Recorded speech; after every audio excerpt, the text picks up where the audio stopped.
네, 굿모닝 일부 새해 특집 집중분석 이슈타임 시간입니다. 오늘 2021년 경제 전망, 글로벌 경제 어떻게 회복할까? 가톨릭대학교 양중석 교수와 이야기 나눠보겠습니다. 안녕하십니까? 안녕하세요. 반갑습니다.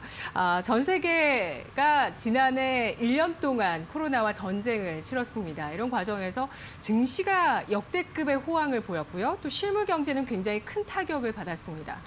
연 말로 갈수록 부양책과 백신에 대한 기대가 상당히 커졌는데 지난 한 해 글로벌 경제와 증시 흐름 어떻게 평가하시나요? 예, 일단 글로벌 경제를 본다면은 유례 없는 아주 적극적인 통화 정책 때문에 지금 유동성이 넘쳐나온다고 할 수가 있겠습니다.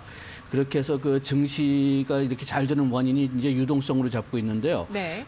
진짜 그냥 그 세계 금리를 본다면 선진국의 경우에는 진짜 그냥 사상 없었던 금리까지 지금 내려가고 있는데 미국은 지금 0에서 0.25%, 유럽하고 일본은 0%는 아예 마이너스 금리.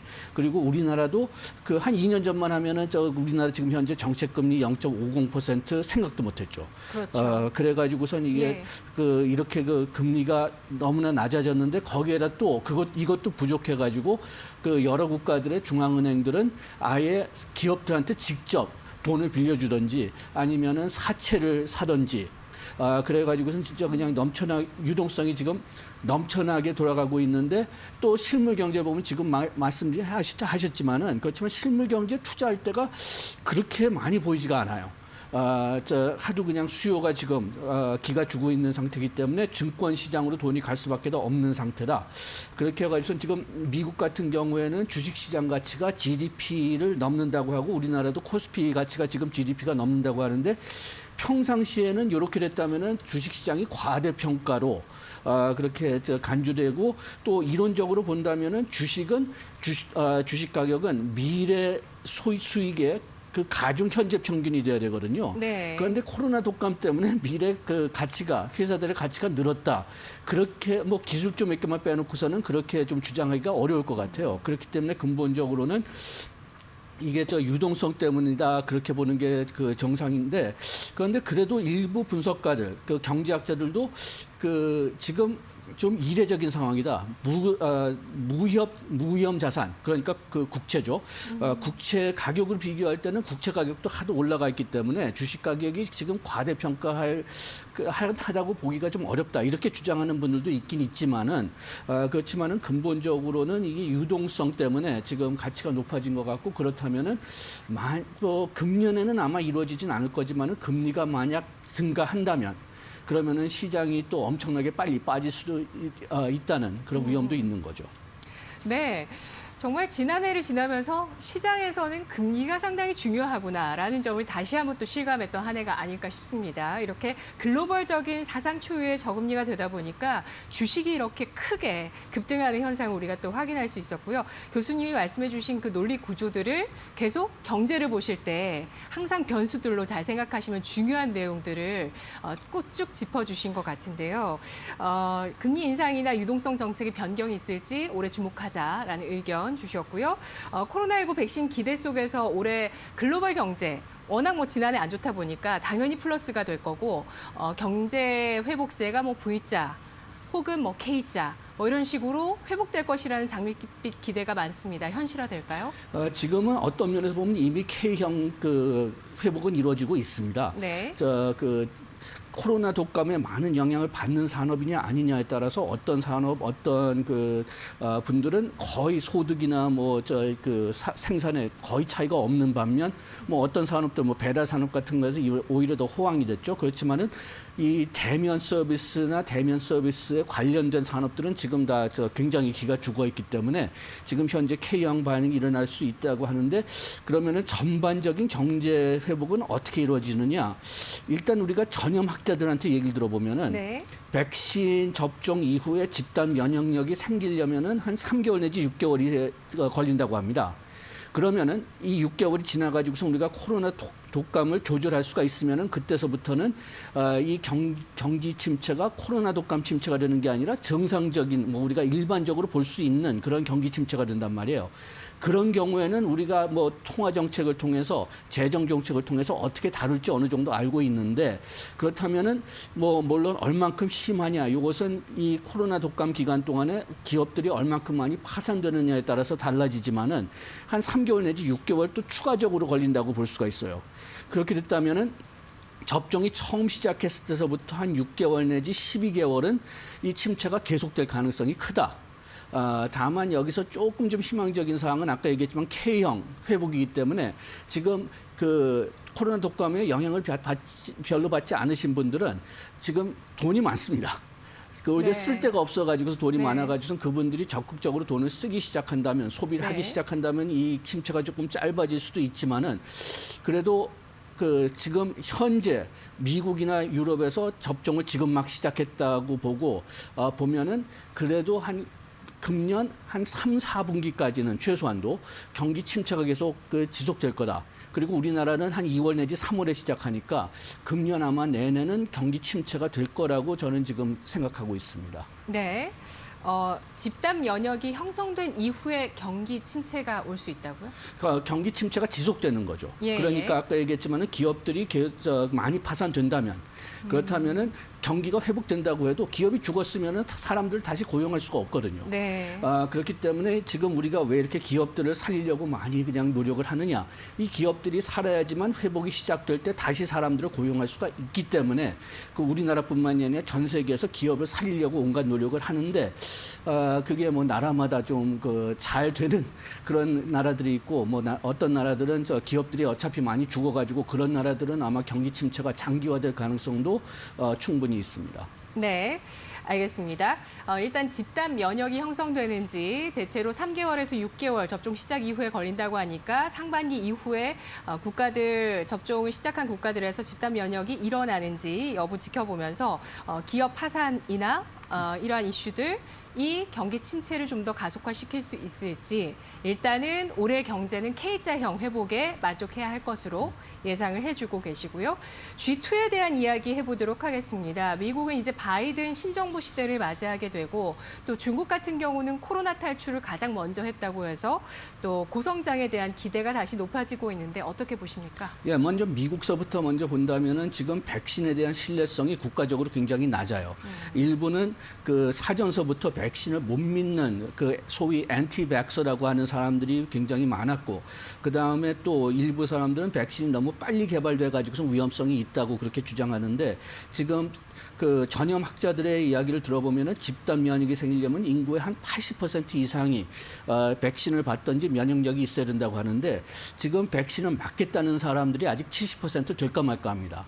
만약 이 숫자가 많다면은 그러면은 집단 면역이 굉장히 오래 걸릴 수도 있다는 이야기죠. 그렇게 해서 그게 미국의 가장 현재로는 큰 걱정이고 네. 그다음에 두 번째는 이 백신의 배포도 지금 생각보다 느리게 되고 있다. 트럼프 대통령의 그 아퍼레이션 월 스피드를 본다면은 중앙 정부에서 주까지 보내는 것까지는 다 계획이 됐었는데 주 안에서 어떻게 배포되느냐 그것은 준비가 안 돼 있었어요. 그래 가지고선 지금 그 처음에 예상했던 것보다 백신 접종률이 굉장히 낮다고 지금 상당히 많이 걱정을 하고 있습니다. 그래서 이게 두 번째 문제가 될 수가 있고 그 대신 이제 코로나 독감의 통제가 되면은 면역력이 생기면은 아까 얘기했듯이 지금 K형 회복 때문에 지금 상당히 많은 고소득자들은 돈을 쓰고 싶어도 못 쓰는 상태이기 때문에 만약 코로나 독감이 조절된다면은 그렇다면은 회복이 상당히 빠를 가능성도 있긴 있지만은 먼저 코로나 독감을 잡아야 됩니다. 그다음에 정치 차원에서도 지금 트럼프 지지자들이 네. 어떻게 나올지가 지금 좀 애매한 상태입니다. 지금 상원이 지금 공화당 쪽에 이제 간다면은 아직까지 2차 투표가 조지아주에 있어야 되는데 2차 투표에서 민주당이 그 2명의 상원 의원들을 다 이기지 못한다면은 그렇다면은 상원은 공화당 쪽으로 갈 거고 그렇다면은 공화당 위주인 상원이 정책을 상당히 많이 방해할 것으로 지금 예상되고 있어요. 그렇게 된다면은 미국의 정책 네. 코로나 독감을 잡는다고 해도 정책 운영이 잘 안 될 수가 있다. 이게 또 하나의 미국의 염려라고 좀 볼 수가 있고요. 중국 같은 경우는 얼마나 중국의 정보를 믿어야 될까 그게 좀 애매하지만은 그래도 지금 회복은 탄탄하게 이루어지고 있는 걸로 지금 계속 통계로 나오고 있고, 그 다음에 바이든 정부가 트럼프 정부만큼 중국을 억압하지는 못할 것 같습니다. 못하는 것보다 안 할 것 같은데요. 그래서 지금 현재 상황으로 된다면은 지금 그 내년에는 아마도 중국이 OECD 또는 주요권 국가들 중에서 가장 높은 성장률을 기록할 거다. 네. 그래서 OECD가 11월에 예상했을 때는 중국 성장은 8.0%로 될 거라고 지금 예상하고 있고, 이것은 뭐 미국 3.2%나 유로존 3.6%, 우리나라 그 OECD 기준으로 2.8%, 우리나라 정부 기준으로 3.2%보다 훨씬 더 높은 성장률이죠. 네. 만일에 블루웨이브가 현실화된다면 미국 내에서는 또 트럼프 지지자들의 어떤 변수가 또 돌출될 수 있다는 점 주목을 해주고 계시고요. 또 만일에 이 백신 접종이 뭐 80% 이상의 사람이 되지 않는다면 집단 면역이 발생할 수 없다는 점을 말씀해 주셨는데, 이렇게 코로나 관련한 불확실성이 계속된다면 또 오히려 역으로 또 유동성이라든지 정부 정책은 또 계속될 수 있겠다, 이렇게 우리가 생각할 수 있을까요?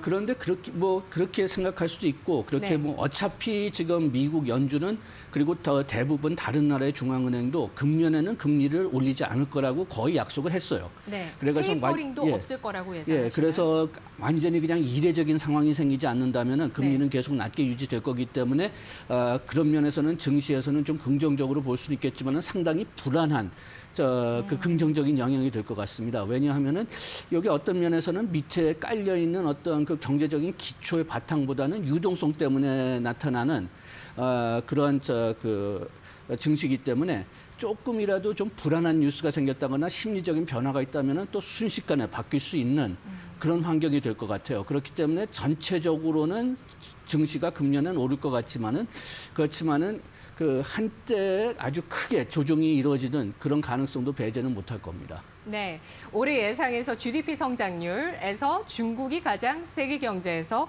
무난하고 좋은 성장률을 보여줄 수 있다는 점도 전망을 해주셨는데요. 한국 경제의 역성장을 딛고 빠르게 경제가 정상 궤도에 진입할 것이라는 기대도 있습니다. 뭐 백신 문제에 대한 왈가왈부가 많았지만 일단 윤곽이 또 가이드라인이 나오고 있는 상황이고요. 올해 초가 보릿고개가 될 거라는 전망과 함께 그래도 올해에는 우리 경제가 정상 궤도에 진입할 것이라는 예상이 있는데 어떻게 예상하시나요? 저는 좀 미안하지만은 상당히 어렵다고 보고 있습니다. 그 이유가 뭐냐면 아까 얘기했지만은 집단 면역력이 생기려면은 백신을 접종하기 시작해서 3개월에서 6개월. 그다음에 그 집단 면역력이 생겨도 완전히 경기 침체를 피할 수는 없을 것 같습니다. 우리가 좀 줄일 수는 있지만은 일단은 한 3개월 동안은 그래도 계속 좀 그 여파가 있어가지고선 경기가 제대로 회복되지 않을 것 같으니까, 우리가 만약 2월에 접종을 시작한다면은 집단 면역력이 생기는 것은 5월 내지 8월이고, 거기서 이제 또 3개월 내지 6개월을 추가한다면은 우리가 아주 운이 좋다면은 4분기 정도에 우리가 좀 정상화되지 않을까. 그렇지만 금년 대부분은 아마도 우리가 그렇게 정상화를 기대하기는 좀 어려울 것 같습니다. 네. 뭐 지난해가 돈이 많이 풀렸지만 투자할 곳이 별로 없었다, 이렇게 예상해 주셨는데 이제 글로벌 경제가 좀 서서히 회복되는 또 구간에 진입을 했습니다. 올해는 어떤 산업이 유망할까요? 요거는 그 코로나 독감을 얼만큼 잘 조절할 수 있느냐 없느냐에 따라서 좀 달라질 것 같은데요. 일단 그 코로나 독감이 잘 잡히지 않는다면은 반도체가 계속 좀 잘 될 것 같습니다. 작년에 진짜 좀 신기했던 점이, 우리가 코로나 독감 전에 우리가 걱정했던 게 반도체 수출이 잘 안 될 거라고 걱정을 했었고, 그 다음에 또 코로나 독감이 심화된 다음에서도 반도체 수출이 잘 안 될 거라고 예상했었는데 계속 그 예상을 뒤집혔어요.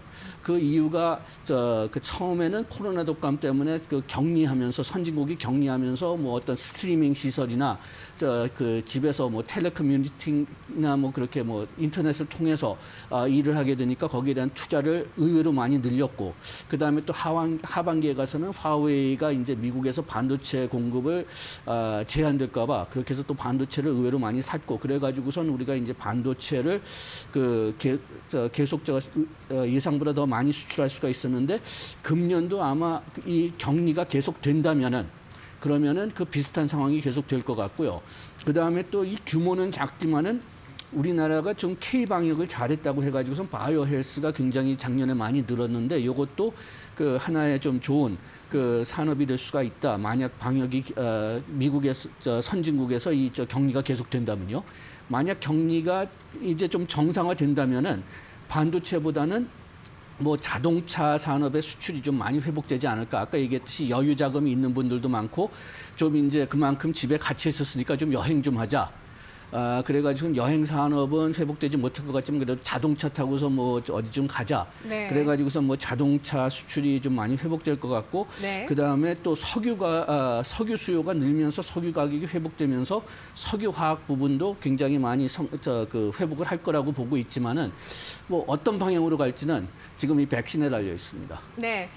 뭐 지난해 반도체 같은 경우는 또 중국의 반도체 굴기의 상징인 칭화윤희의 또 파산이 우리 또 반도체에 도움이 되지 않았을까. 기업 파산 이슈도 계속해서 추적을 해 나가야 되겠습니다. 마지막 질문 이제 드려야 될 것 같은데요. 코로나 확산세가 굉장히 맹렬해지고 있기 때문에 이게 가장 큰 변수이지만 이제 또 그 다음 시대도 준비를 해야 되지 않겠습니까? 포스트 코로나 시대에 대비할 중요한 변수와 유의점 뭐가 있을까요? 지금 우리가 언택트 서비스, 언택트 산업 굉장히 많이 얘기하고 있는데요.